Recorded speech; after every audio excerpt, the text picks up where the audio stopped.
Olá, pessoal! Bem-vindo a mais um podcast! Cadê os tambores? Toquem os tambores! Peguem suas cadeiras, porque nós chegamos. Eu sou Lília Oliveira. Eu sou Elis Ferraz. E eu sou a Lúcia Furlan. Lúcia Furlan, a mulher do RP. Muito bem-vinda, Lúcia Furlan! Muito obrigada! Saudações femininas para Lúcia Furlan! Ó, saudações femininas! A Lúcia desengonçada igual a Lília, gente. A gente deve ter algum parentesco. Meu Deus, fazer um parente. Gente, eu quero começar agradecendo a Lúcia por ter aceito o nosso convite. A Lúcia, que é empresária na área de comunicações, ela vai contar um pouquinho o que a empresa dela faz. Mas boas-vindas para você, Lúcia, seja bem-vinda. Muito obrigada por ter aceito o nosso convite. Nossa, eu que agradeço, Lilian, você. Quero agradecer a você, a Elis, pelo convite e vambora. Bora que eu tenho muita fofoca da Lúcia, porque ela trabalha com muitas celebridades, então ela pode contar brincadeira. E não é programa de fofoca. Não é programa de fofoca, né? Você fala isso, a pessoa já está tudo curioso. Eu vou contar. Há muito tempo atrás, né? A gente fala há muito tempo atrás, numa terra muito distante, né? Chamada São Paulo. Eu era informante de um fofoqueiro muito conhecido por todos, né? Eu era uma das informantes. Então, qualquer coisa que acontecia, a gente já fazia e a gente brinca, né? Não fala nada perto de assessor, porque a gente perde o amigo, mas não perde a nota. Então...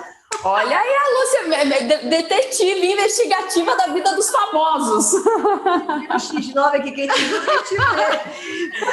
Sabe aquela foto, aquela matéria que ninguém pode saber, que pega fulano namorando, ciclano na praia com outro, é dessas aí, né, Lúcia? E também assim, fofoca de bastidores, né? Quando a gente precisa que alguém fique sabendo de alguma coisa, a gente também cria essas surpresas, né? Nossa, você por aqui! Viemos olha juntas! Nossa, que interessante! Gente, esse mundo da comunicação, nada que me é humano me surpreende. Não é? Não, ô Lúcia, e por curiosidade, a minha primeira pergunta é justamente como que você começou nesse mundo da comunicação? Como que você, sei lá, começou? Como você começou a sua empresa? Como decidiu que queria ser a Lúcia Furlan e trabalhar com comunicações? Então, gozado, né? A gente imagina uma coisa, né? Você joga num alvo e acerta no outro, mas tudo certo. Não era Monteiro Lobato que dizia: atirei no que vi e acertei no que não vi, exatamente. O que aconteceu? Eu me formei em economia, né? Não queria ser economista, mas era a faculdade mais perto da minha casa que tinha, era economia ou matemática. Ela não queria contar conta, ela queria contar da vida dos outros, é diferente. Ela não queria contar as contas, era da vida dos outros. Ela queria contar os contos. Aí eu falei, não é isso que eu quero, mas como uma boa descendente armênia, eu não ia jogar dinheiro fora. Eu terminei a faculdade e fui fazer pós-graduação em marketing. Marketing naquela época era muito generalista. Generalista e não tinha mercado, né? Por que você vai fazer marketing? Porque eu gosto. Porque não tinha trabalho, né? A publicidade reinava total. E aí eu fui fazer marketing. Quando eu fiz a minha primeira aula, eu falei, gente, é isso que eu quero fazer o resto da minha vida. E aí eu fui estudar de verdade para poder fazer bem feito. Mas peraí, aí é como se fosse aquela pergunta assim, o que faz seu coração bater? Foi nessa hora? Foi. Deu match. Olha, deu match quando o professor entrou na sala e falou assim, vocês querem realmente fazer marketing? A gente conhecia pouco, né? Sim, queremos. Ele falou, então tirem os sapatos. E nós tiramos, todo mundo tirou o sapato. Só que eu não conheço, foi o primeiro dia de aula, não conhecia ninguém. E aí todo mundo foi tirando o sapato e dando o teu sapato para o do lado. Automaticamente você recebeu um sapato de alguém. E aí ele falou, vista esse sapato. E aí todo mundo com, né? Porque sapato não é uma coisa... Nojinho. Nossa, nojinho. dá seu sapato. O meu é limpinho, tá, gente? Aqui, ó, posso até mostrar para vocês. Meu sapato é super limpinho. Aí coloquei... A Lília tá descalça, por isso que ela não mostrou o sapato. Não, eu vou mostrar, ó, eu tô de chinelo na entrevista. E aí, Lilian, a gente vestiu o sapato. E ele foi muito sábio nessa demonstração, que ele diz o seguinte: se você verdadeiramente não vestir o sapato do outro, esse curso não é para você. Nossa! Ou seja, ter total empatia. Sim. E aí eu percebi ali que era o que eu queria fazer. Por quê? Porque eu me interessava demais pelas pessoas, eu gostava demais de me relacionar, né? E aí eu segui. O curso foi lindo, maravilhoso, me formei feliz. E um belo dia eu fali uma empresa, né? Todo mundo que é bem sucedido, um dia falia uma empresa. Eu já falei 2. Eu também. Aí, conclusão. Eu fui trabalhar para uma empresa de outdoor, chamada Outdoor Brasil. Era uma revista que veio na concorrência de uma outra chamada Show Business, onde é um catálogo de celebridade, e eu fui para lá para fazer marketing para ele, né? Para fazer a promoção da revista. Só que eu comecei a fazer promoção muito proativa, comecei a fazer também para alguns artistas. E um dos artistas do grupo me contratou. E eu passei a trabalhar ativamente para esse rapaz e começou a dar muito certo. E, conclusão, eu acabei migrando para a área artística. E aí, um dia me falaram assim, ela é a minha assessora de imprensa. Eu falei, eu assessora de imprensa? Não. Eu sou marqueteira pura, clássica, né? E aí eu falei, bom, já que eu vou ser isso, então vamos estudar para ser isso bem. Legal, né? legal. Porque eu não gosto de fazer nada que eu não tenha domínio. Eu sou igualzinho judeu. Eu vendo, depois eu entrego. Mas eu entrego mesmo, sabe? Porque judeu é bem assim, feito. Né? Olha o sangue libanês aqui, ó, falando. Olha o sangue libanês. Vendo, mas cadê? Para entregar, a gente vai atrás. Mas entrega. E aí, o que aconteceu? Eu fui estudar, né? Fui estudar para fazer bem feito, para entender do mercado, e eu passei a crescer muito nessa área. Eu me associei a uma pessoa que fazia grandes eventos para celebridade, e aí a gente fez Fábio Júnior, fizemos Olga Bon Giovanni, Ana Maria Braga, fizemos evento com a Ivete Sangalo, fizemos Milton Nascimento, Gal Costa, num grande evento maravilhoso, os dois num dueto inédito. Então a gente passou a fazer muita coisa no mercado. Trabalhei por 4 anos seguidos com a Dercy Gonçalves, fazendo os aniversários dela com o meu essa pai pessoa. Adotivo, só fazendo um paralelo aqui, o meu pai de coração, né, que é o doutor Zé Humberto Rezende, ele é cirurgião plástico. Fez várias cirurgias da Dercy. E aí depois que a Dercy... Verdade. Aí depois que a Dercy morreu, falou, seus clientes estão morrendo. Nossa, mas se morrer que nem a idade dela... Nossa! Né? Ô, Lúcia, olha que chique. Agora você está fazendo podcast com a Lília Oliveira e Elis Ferraz. Não é? E aí, depois de um tempo, eu estava contando até para Elis como foi a trajetória, eu acabei migrando do mercado artístico para o mercado corporativo. Aí sim, a minha empresa ela cresceu bastante, né? Mas eu nunca deixei o mercado artístico de lado. Por quê? Porque eu criei um jeito de fazer essa união, a gente chama de cocriação, né? Pegar os artistas, colocar nas empresas, e a gente fez coisas incríveis, né? Tanto para a área têxtil, como para a área farmacêutica, como para a área automobilística. Então, assim, foi muito produtivo. E esse mercado sempre trouxe grandes presentes para a gente. Eu conheci pessoas que eu jamais poderia imaginar conhecer, né? Inclusive internacionais. E foi um presente. É uma trajetória. Muito interessante. Viu? Tem que gostar. Porque não é fácil. Não é fácil. Ô, Lúcia, olha que interessante. Você está falando aí do mundo artístico, do mundo corporativo, das empresas. Hoje em dia, com as redes sociais, mudou um pouquinho também? A gente está falando essa assessoria de imprensa. Vamos almoçar juntos, até batemos esse papo aí, porque... Mudou muito, muito. E eu estava comentando com a Elis, se as pessoas não observarem, não pararem para prestar atenção, que esse é um momento de transição. É o início da transição. A gente está vendo veículos fechando, jornalistas sendo demitidos, veículos impressos migrando para digital. E a impessoalidade no trato. Sim, e a impessoalidade no trato. Isso é absurdo. Antigamente, a gente visitava as redações, a gente se relacionava com os jornalistas, ficava amigo deles, entendia os problemas, entendia o editorial deles. Hoje, primeiro que eles não te atendem, né? Ninguém atende mais telefone fixo. Outro dia no escritório tocou o telefone e eu falei, gente, o que é isso? Porque não toca mais, agora é só WhatsApp, celular, só. E aí, o que acontece? Hoje, você não cria aquele laço, sabe? Aquele laço importante que te impulsiona. E isso desmotiva a gente um pouco, porque qual é o meu grande tesouro? É o relacionamento que eu tenho. Exatamente. Esse é o meu grande tesouro. Se eu perder esse tesouro, eu perdi tudo.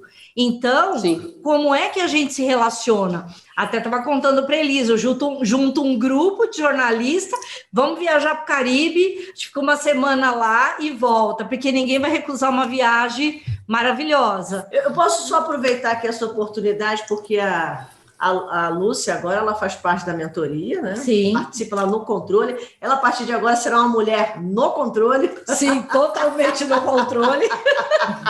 E uma coisa interessante que você está falando aí, né? Onde está o meu tesouro? Está no relacionamento. Então, mulheres, prestem bastante atenção nisso que a Lúcia está falando, porque é uma pessoa que está inserida no mercado de comunicação. Não é de hoje, não é novinha. Não quis ofender. Não, tudo bem. É um fato triste, mas isso é um fato feliz. Essa experiência que essa garotada na superficialidade não alcança. Claro. É muito importante a gente salientar isso. É uma pessoa, ou seja, antiga no negócio, que entende do negócio e, ao mesmo tempo, nova no negócio, porque essa reinvenção não é de hoje. Vai dizer que outras vezes a gente também não teve épocas em que isso mudou? Não, eu trabalhei em agência de publicidade e eu vi o pessoal sair do nanquim pro digital. Pro digital. Eu fazia desenho nanquim, por isso que eu sei que você sai do nanquim pro digital. E aí você sai também da diagramação, né, de letrinhas e vai para um... Você sai daquele negócio da tipografia. Cara, eu estudei isso. Eu estudei isso, eu tô falando. É verdade. E aí você sai para o digital. Isso, eu vi profissionais mais idosos, né? Na época eu era bem jovem, eles reclamando dessa mudança. Mas era fim de carreira, acabou. Mas não tinha para eles uma nova oportunidade. Para a gente tem. É só você se reinventar e buscar informação, sabe? Ler muito, buscar informação, fazer curso, porque a Elis fez uma analogia da vida e é verdade, a vida é uma escada descendo, né? Uma escada rolante. Eu falo, gente, a vida é uma escada rolante, mas ela não está subindo não, ela está descendo, só que ela antigamente ela descia bem lentamente, devagar. Ela no topo, né? Agora não, ela está descendo rápido. Tá rápido. Você tem a sensação do quê? Você não pode parar, porque se você parar, você é jogado, capotado lá embaixo. É verdade. E o mundo não para, né, gente? O mundo não para. Se a gente está vivo, a gente tem que reaprender todo dia. Não existe estagnação. Isso é o maior erro. Inclusive na física, nem na física isso existe. Uma coisa que as pessoas... porque é difícil para o ser humano, esse momento, você até estava falando, puxa, isso aqui é meu tesouro, né? É muito difícil para o ser humano ele sair desse momento onde ele está acostumado que aquilo é uma zona de segurança e ele tem que se movimentar entendendo que o mercado está se comunicando diferente. Sim. Até nós mais velhos, eu sou geração X, eu costumo dizer o seguinte, até eu tenho sofrido, porque muitas vezes a gente pega essa garotada da superficialidade e se a gente também não se adaptar a eles, a gente não tem eles perto da gente, não gera conexão. Então, assim, a Lúcia falou um ponto que era importante, né? Aqui, ela disse, olha, esse aqui é meu tesouro. Mas, como uma boa mentora que acredita na evolução, eu quero dizer uma coisa para vocês. esse tesouro, ele ainda é seu. Ele só precisa ser trabalhado de um jeito diferente. Esse é o movimento. De um jeito diferente. Mas ele vai continuar sendo seu. Ô, gente, eu tô feliz porque eu com meus 20 e poucos anos, nem tô sentindo tanta diferença assim. Tô zoando. Ela se acha milênia, ela não é milênia, ela tá milenar, mas ela se acha milênia. Esse é o problema da vida. Eu fiz uma pesquisa sobre a geração Y. Já é tão diferente, apesar dela ter vindo da X, a geração Y é tão diferente que eu acho que a gente tem que mirar neles, viu? Porque os milênios vão chegar. Sim. E já vão chegar totalmente com essa mudança.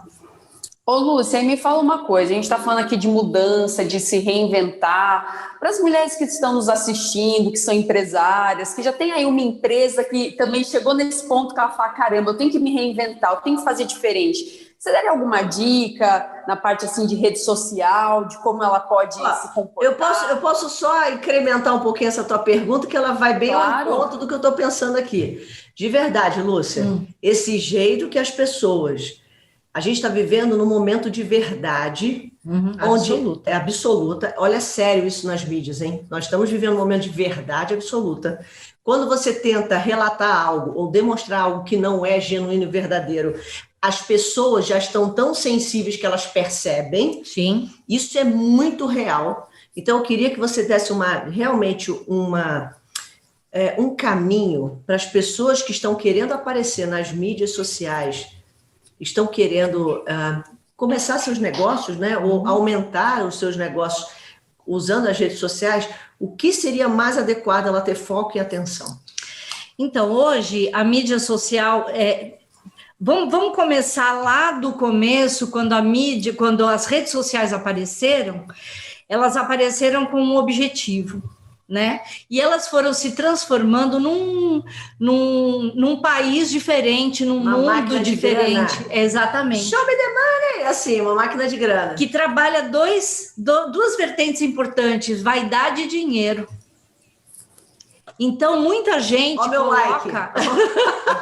Dê até um like aqui porque tu falou. Vaidade e dinheiro, porque você pode ganhar muito com as redes sociais, se você souber dominar as redes e não ser dominado por eles. E a vaidade é que você passa do ponto para aparecer. Por quê? Aí deixa de ser verdade. Porque a vaidade leva à inverdade, não é? Na verdade, não, às vezes até, mas é uma verdade gritando. Não, eles querem gritar uma verdade, eles querem pintar uma verdade, ou seja, aquela história, né? A verdade, a mentira, um dia ela vira verdade verdadeira para você, né? E é isso que as pessoas fazem. Eu vou fazer um paralelo aqui. O artista, ele no palco, ele é aplaudido por várias pessoas e aquilo vai alimentando a sua vaidade. A rede social trouxe para cada indivíduo um palco, aonde cada clique é um palco.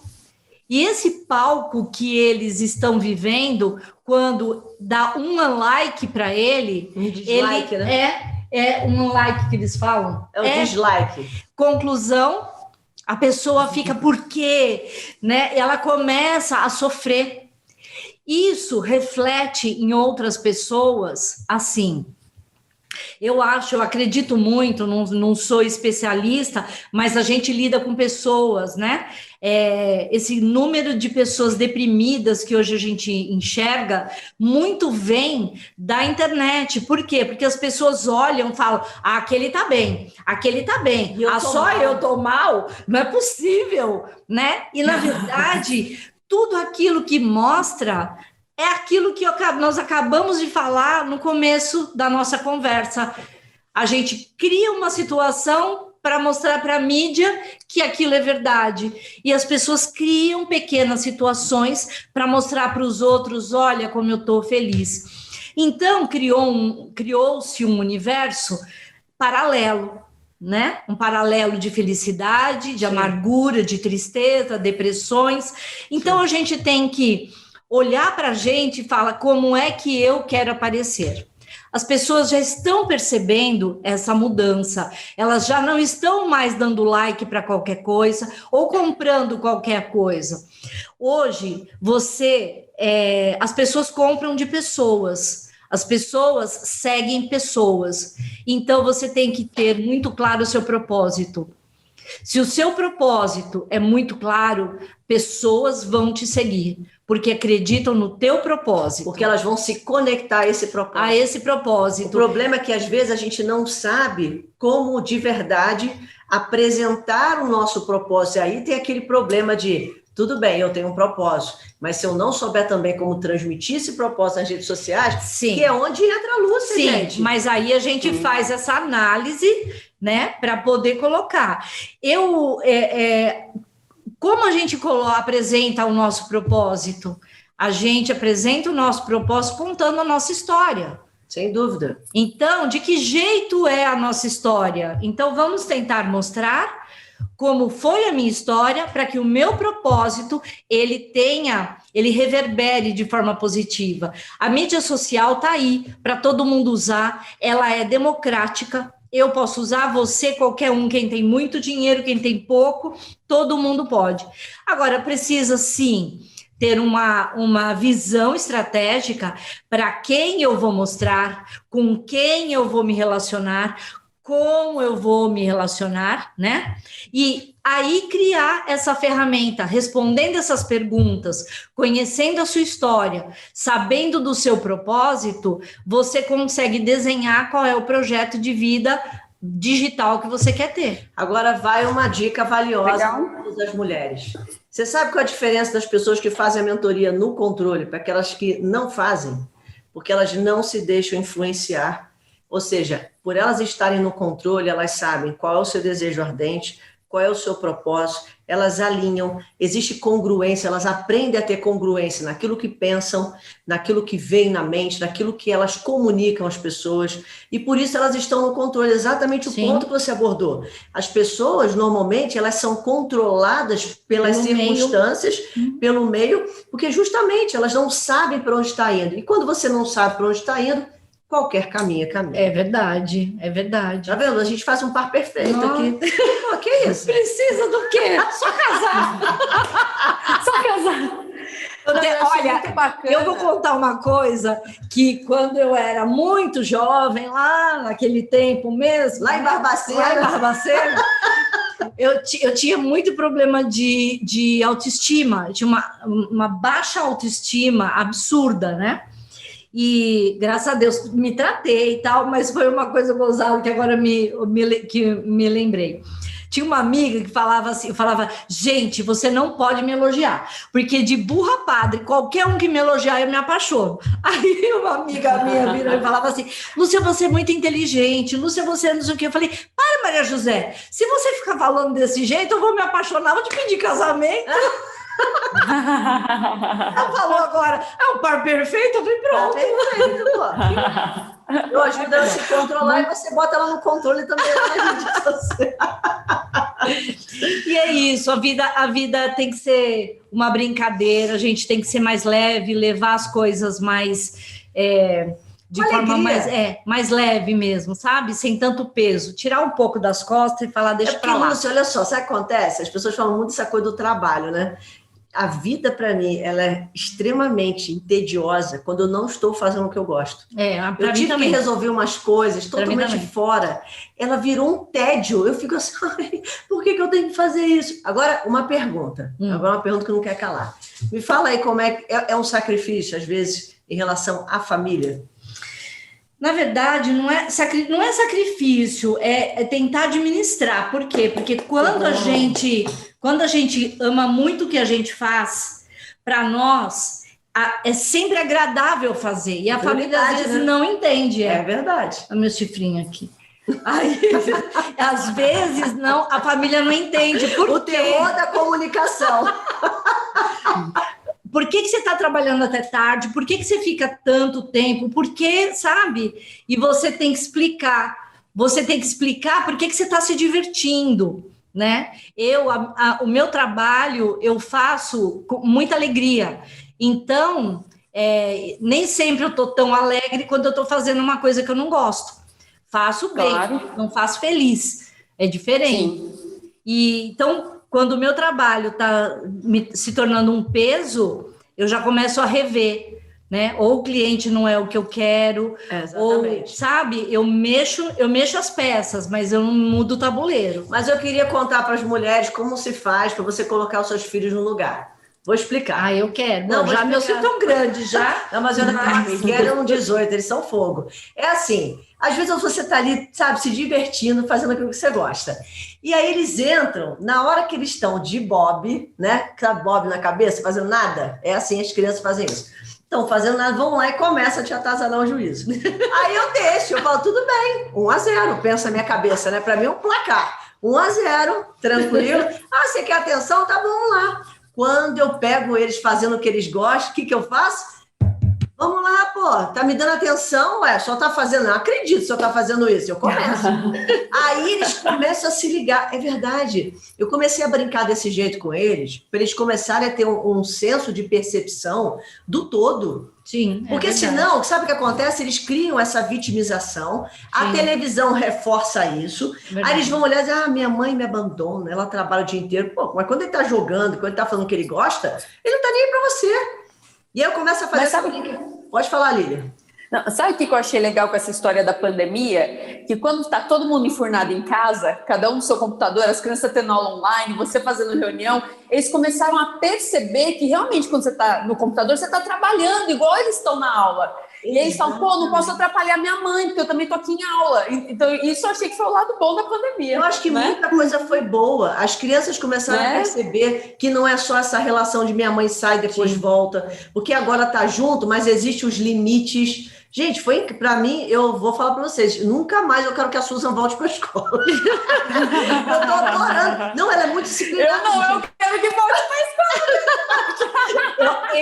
Olha, eu vou te falar, eu sempre trabalhei, criei 3 filhos, meus filhos são adultos hoje, mas criei os 3, trabalhando o dia inteiro. Então, hoje eu penso como eu fiz, não sei, mas eu fiz. Trabalhando o dia inteirinho. Eles são traumatizados? Não, nenhum. Graças. Eles são, por acaso, acharam que a mãe deles teve abandono? Não, nenhum. Não. A mãe dele não teve resultado, sucesso que ela gostaria de ter? Olha, vou te falar, não é fácil, não é fácil. Não é fácil, se você tiver predisposto. Mas dá para administrar, né, Lúcia? Uma coisa é importante, a gente não, quando algo ruim acontece, eu sempre digo, coisas ruins aconteceram? Sim, aconteceram, mas eu transformei essas coisas ruins em experiência. Alavancas para o sucesso. Exatamente, eu não fiquei me vitimizando, sabe? Não, porque falando nesse assunto, Lúcia, me fala uma coisa. Me fala um pouquinho, quais foram os desafios que você teve que enfrentar, falando dessas partes ruins? Porque as pessoas veem você falando, sempre trabalhando com celebridades, com grandes empresas, e acham que foi tudo fácil, sempre sorrindo, foi tudo fácil, foi tudo um mar de rosas. Como que foi lidar com os desafios, que eu imagino que devem ter aparecido? Olha, eu vivi vários desafios. Lembra que eu até brinquei agora que eu tinha um problema de baixa autoestima? Sim. Por quê? Aos 19 anos, eu me casei e eu casei com uma pessoa muito diferente de mim. E nós tivemos alguns problemas de relacionamento, de comportamento mesmo, que me afetaram muito. E isso eu adquiri uma coisa chamada síndrome do pânico, com mais agorafobia. Ou seja, fiquei totalmente lelé da cuca. Aí, o que aconteceu? Esse foi o meu maior desafio. Eu não conseguia sair de casa. Nossa. E eu precisava sair porque eu não aceitava, eu nunca aceitei a minha vida ficar parada. Eu nunca aceitei ter que ficar esperando. Eu nunca aceitei alguém ter que fazer alguma coisa para mim porque eu não sou capaz de fazer. Então, são coisas que gritavam dentro de mim e eu precisava. Então, a primeira coisa que eu precisava fazer era me separar, porque ele não era a pessoa que me fazia crescer. Que agregava. Não, muito pelo contrário. foram situações que aqui não vale a pena falar, porque... Mas hoje falam muito sobre opressão, né? Eu vivi muita opressão, a ponto de entrar num processo de depressão tão forte e adquirir a síndrome do pânico, que na época nem se falava. Nem se falava, Sim. era tipo, vai para o psiquiatra porque você Era está... tipo assim, vamos te internar no Pinel... Porque não tem cura. Aqui no lugar onde você mora, não chegou essa informação de que isso é síndrome do pânico. Só para você ter uma ideia, quando eu falei que a faculdade era mais perto da minha casa, por quê? Porque eu precisava fazer faculdade e eu não conseguia sair de casa. Nossa. Eu tinha que ir, eu não conseguia atravessar a rua. Então, eu saía todos os dias, 3 filhos, precisava trabalhar, não conseguia sair na rua, e eu saía assim, cada avenida que eu atravessava, eu parava e esperava alguém, falava, você pode me ajudar a atravessar? Porque eu não atravessava sozinha. Caramba! Mas... E você se formou mesmo assim? Eu me formei com todos esses problemas, me formei, fui fazer tratamento, me tratei, hoje estou curada, por isso é bom saber que quem tem síndrome do pânico hoje, há cura, há controle, então não sofra. E eu ficava em casa achando que eu ia morrer, então eu ficava olhando no relógio, porque dava aquela crise, então a sensação que você tinha que você ia morrer. Nossa! E aí eu ficava esperando eu morrer. Como eu não morria, seguia a vida. Mas era muito difícil. Como a mente da gente controla todas as nossas reações e atitudes. Assim como a gente aprende na mentoria, que a nossa mente também é a máquina que vai levar a gente onde a gente quer. E eu ia... Só para você ter ideia, para eu atravessar uma rua aonde tinha na lateral um posto de gasolina, eu, por causa da agorafobia, não conseguia lugar amplo. Então, eu entrava dentro do posto, seguia pela parede do posto, saía para continuar a caminhar. Foi a coisa mais desafiadora que eu vivi na minha vida. Nossa. E eu superei. Nossa, Lúcia, muito bacana essa parte da sua história. Até agradeço por você abrir o seu coração com a gente e compartilhar isso, que eu tenho certeza que muitas pessoas que podem estar passando por isso estão ouvindo e ver que você superou, dá aquela força que elas também vão superar, né? Dá essa esperança. Sim, e eu ia até aproveitar... Eu nunca deixei uma coisa importante que Sim. A gente tem que saber, era a vontade que eu tinha de vencer, não aceitar aquilo, não aceitar mesmo a minha situação como se apresentava, eu queria mais, e eu tinha certeza que Deus era comigo. Então, essas 3 coisas me fizeram caminhar. Nossa, Lúcia, muito legal. E me fala uma coisa, para essas mulheres que estão nos assistindo, que dica você daria para elas também conseguirem, sua dica de ouro, para elas conseguirem encontrar o seu propósito, o seu lugar, conseguir vencer esses desafios como você venceu e ser uma mulher bem-sucedida na sua vida? Acreditar em si mesmo, acreditar em Deus, porque sem Ele não adianta, a gente tem um vazio muito grande, e quando a gente busca em Deus os nossos caminhos, a dor diminui e a visão amplia, então aí é muito mais fácil a pessoa caminhar. Mas ela, antes de qualquer coisa, ela tem que confiar nela mesma, ela tem que acreditar que ela pode conseguir. E não se conformar com os dias atuais, né? É buscar sempre melhorar. Muito bem, uma salva de palmas. Gente, saudações femininas para Lúcia Furlan. Essa história inspiradora. Né? Lúcia, muito obrigada. Mas é porque eu aprendi com a professora que a gente faz associação, né? 3 pontos. Olha aí. Mas eu acho que todo mundo aprende mais rápido que eu, a saudação feminina. Eu sou meio descoordenada mesmo, mas eu vou chegar lá. Lúcia, não desista, Lívia, não desista. Não desisto. Lúcia, eu quero agradecer muito por essa entrevista, pela sua história, por você abrir o seu coração para a gente, e eu tenho certeza que muitas mulheres que estão assistindo vão ficar mais esperançosas e inspiradas a também vencer os seus desafios, que todos nós temos, né? Isso que é legal. Que bom, obrigada. Muito obrigada, Lúcia. Foi ótimo, foi muito Gente, que bom. É isso. Muito obrigada a todos e até o próximo podcast. Podcast!